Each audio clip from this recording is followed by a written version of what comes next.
Welcome friends. ரெகடிக்கு ஆசை. இன்னைக்கு எபிசோட்ல பார்த்தோம் அப்படின்னா, மனோஜ் கோவில் வாசல்ல உட்காந்து பிச்சை எடுத்துட்டு இருக்கிறத மீனா பாக்குறாங்க. அந்த நிலைமையில மனோஜை பார்த்த உடனே மீனாவுக்கு ரொம்ப கஷ்டமா இருக்கு. நீங்க எதுக்குங்க இங்க உட்காந்துட்டு இருக்கிறீங்க, எழுந்து வாங்க அப்படின்னு கூப்பிட்டு இருக்கிறாங்க மீனா. ஆனா மீனாவை கண்டுக்கிடாம மனோஜ் மறுபடியும் பிச்சை எடுத்துட்டே இருக்கிறாரு. மீனா உடனே முத்துவுக்கு கால் பண்றாங்க. அன்னைக்கு ஒரு மலை கோயிலுக்கு உங்களை கூப்பிட்டு வந்தேன்ல, அங்க வாங்க நீங்க உடனே அப்படின்னு கூப்பிடுறாங்க. இன்னைக்கு உன்னை தூக்கிட்டு மலை ஏறணுமா, என்னால முடியாது அப்படின்னு சொல்லிடுறாரு முத்து. அது ஒண்ணும் இல்லைங்க, இங்க வேற ஒரு பிரச்சனை அப்படின்னு சொல்றாங்க மீனா. உங்க அண்ணன் மனோஜை நான் இந்த கோவில்ல பார்த்தேன், கோவில் வாசல்ல உட்காந்துட்டு இருக்கிறாரு அப்படின்னு சொல்றாங்க. அவன் எப்போது பார்க்ல தானே உட்காந்துட்டு இருப்பான், இன்னைக்கு என்ன கோவிலுக்கு வந்திருக்கிறான் அப்படின்னு கேக்குறாரு முத்து. கோவில் வாசல்ல உட்காந்து பிச்சை எடுத்துட்டு இருக்கிறாருங்க அப்படின்னு சொல்றாங்க மீனா.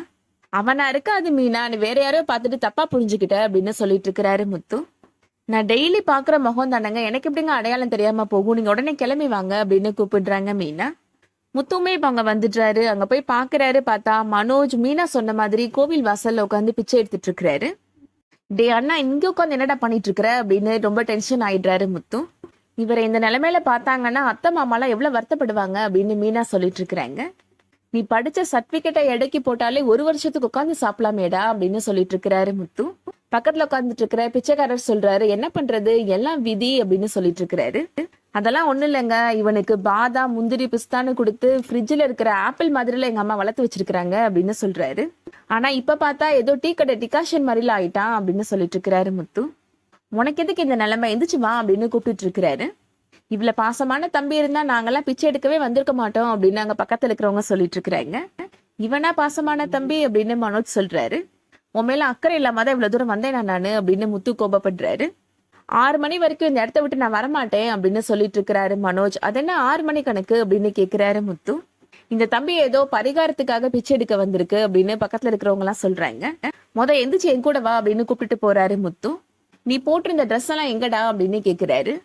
என்னோட பார்க் ஃப்ரெண்டு ஒருத்தர் இருக்கிறாருல, அவர் சாமியார்ட்ட கூட்டிட்டு போனாரு. அவர் தான் என்ன 6 மணி வரைக்கும் பிச்சை எடுக்க சொன்னாரு. இந்த மாதிரி பரிகாரம் பண்ணுனா எனக்கு கனடா போறதுக்கு காசு கிடைச்சிருன்னு சொன்னாரு அப்படின்னு சொல்றாரு.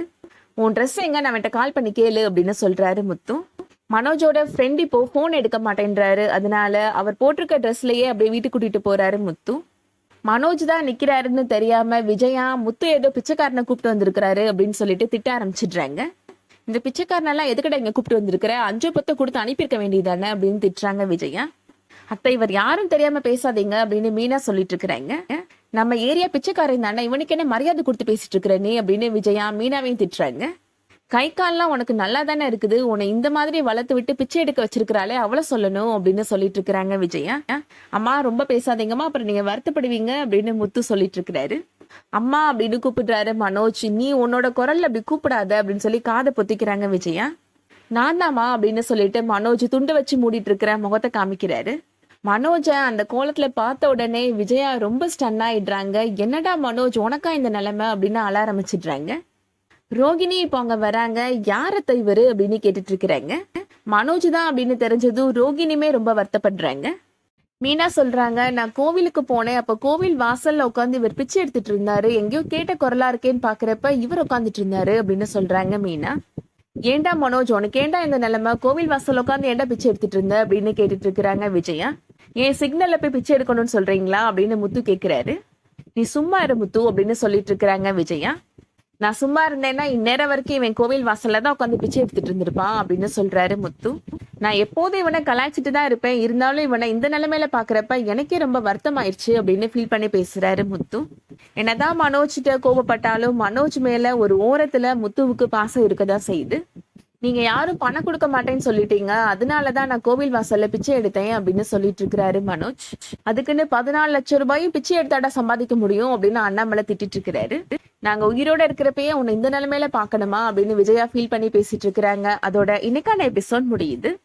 இந்த வீடியோ பிடிச்சிருந்துச்சுன்னா லைக் பண்ணிக்கோங்க. சீரியல் அப்டேட்ஸ்க்கு நம்ம சேனலை சப்ஸ்கிரைப் பண்ணிக்கோங்க. தேங்க்ஸ் ஃபார் வாட்சிங்.